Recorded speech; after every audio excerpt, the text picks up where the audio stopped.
অনন্তকাল ধরে তোমার পথের পানে চেয়ে দেখা। তুমি লক্ষ কোটি নক্ষত্রের মাঝের সবচেয়ে উজ্জ্বল নক্ষত্র তারা। শত বছরের পুরাতন জীর্ণ প্রান্তর থেকে শুনেছি সে তোমাকে কখনোই ভালোবাসেনি। আমার ভালোবাসা ছুঁয়ে দেখা হলো না, তোমার কোলে মাথা রেখে স্বপ্ন দেখা হলো না, অথচ তোমাকে ভালোবেসেছি আমি, তবুও ভালোবাসোনি তুমি।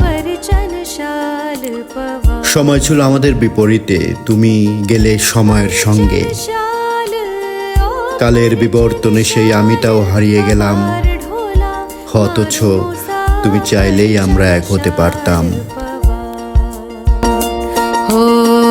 परछनशाल पवार ढोला मारू मुसाफर छनशाल।